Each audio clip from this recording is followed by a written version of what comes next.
Hey everyone, it's the derby we've all circled on our calendar, so let's get into what we expect from the match coming up.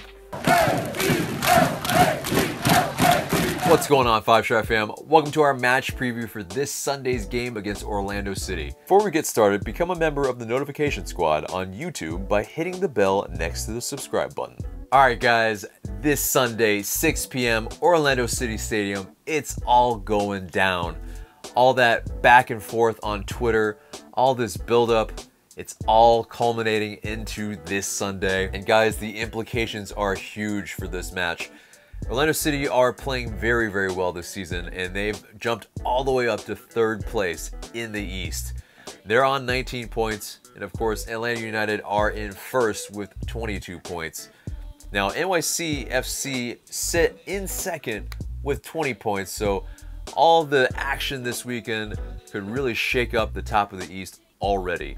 Now, against Orlando City, if we win, we go up 6 points against them. So that's a big swing, and we definitely want that to happen.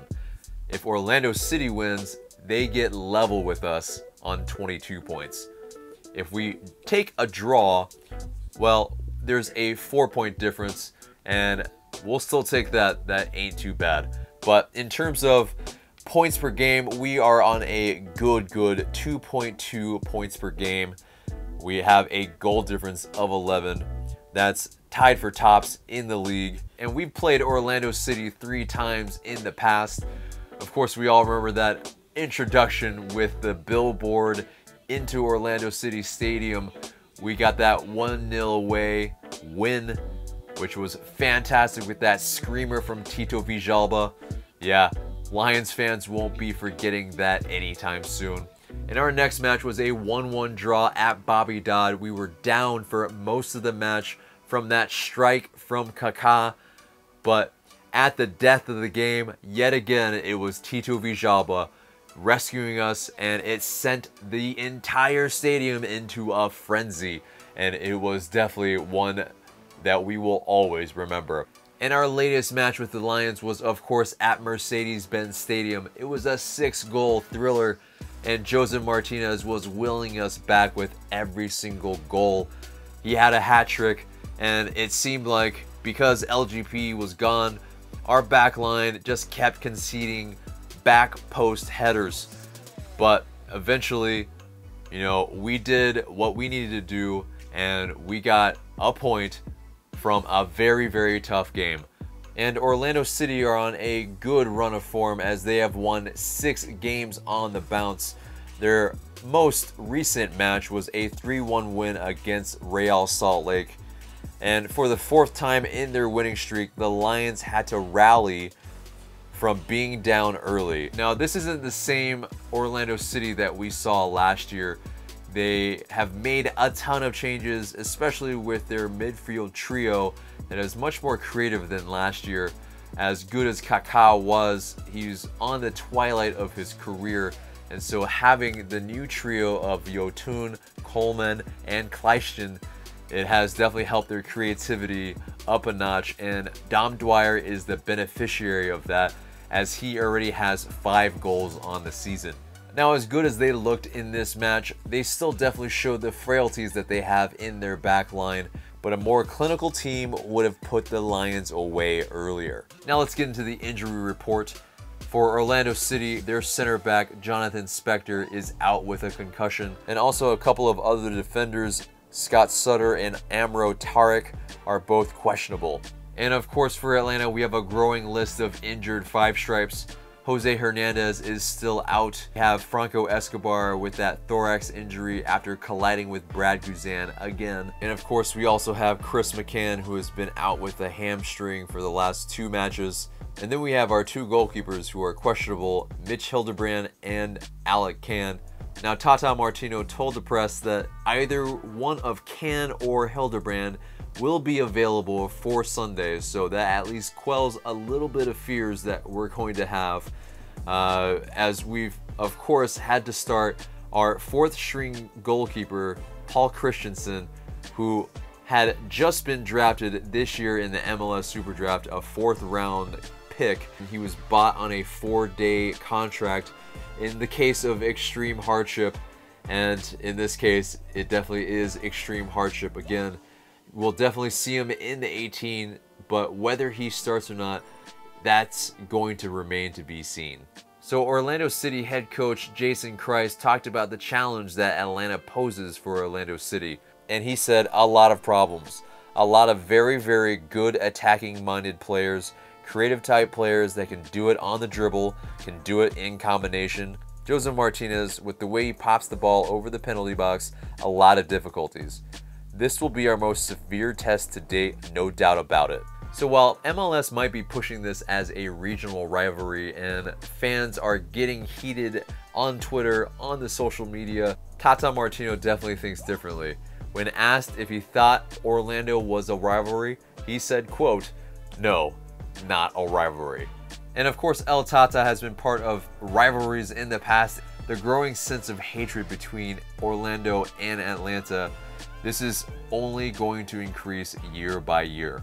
Now let's get into the statistical leaders with each club. Orlando City's top scorer is Dom Dwyer with 5, Yoshi Yotun with 3, and Yotun also leads their club with 5 assists. Now for Atlanta, of course, Joseph Martinez leads the league with 7 goals. Miguel Almiron right behind him with 6.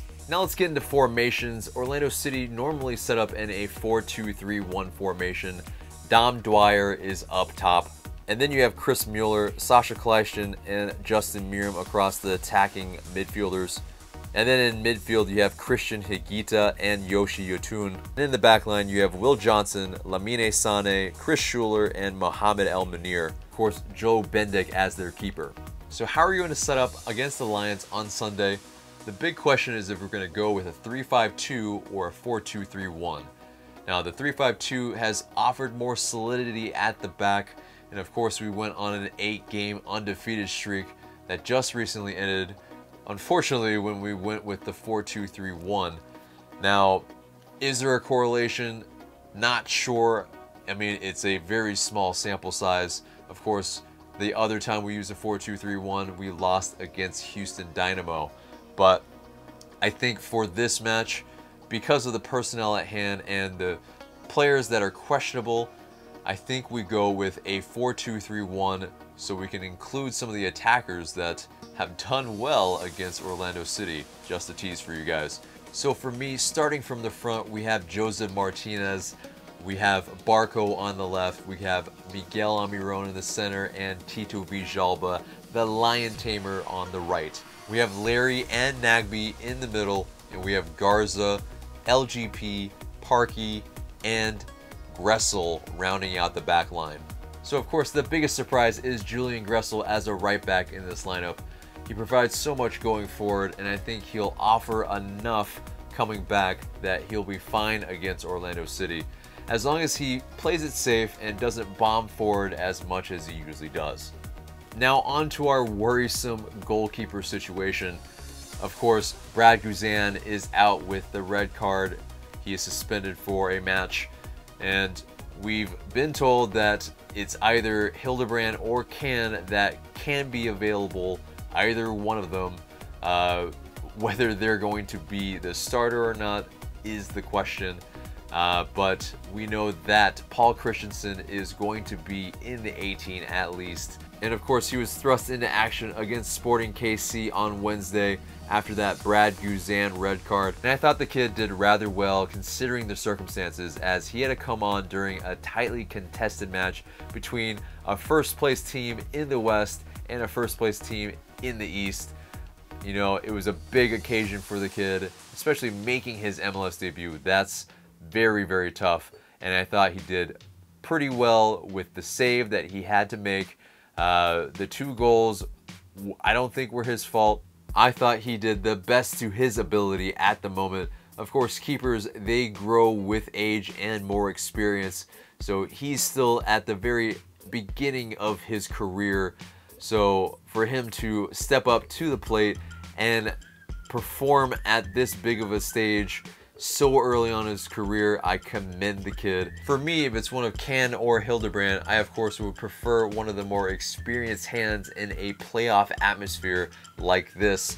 But if it is Paul Christensen, then us as away fans and supporters, we just need to back the kid and make sure he feels the love and feels that he has a boost playing and for his first MLS start. And with this 4-2-3-1 lineup, even though we might have lost against Houston Dynamo and we've lost against Sporting KC in this formation, I feel like we started brightly against KC and we were on top and we played to our strengths very, very well right before the red card to Guzan. So I think it's a freak type of incident, and I think the 4-2-3-1 in this instance matches up well, and we can do the business, at least get a result in Orlando City with this lineup. So what's my score prediction? I think it's going to be a 2-2 draw with another Villalba late goal to secure some points for Atlanta. So guys, that's it. That's the match preview. Leave us your score predictions in the comments below, and subscribe if you haven't already. Smash a like, share this video because it really does help us a lot. And I've been AJ. Thank you guys so much for watching.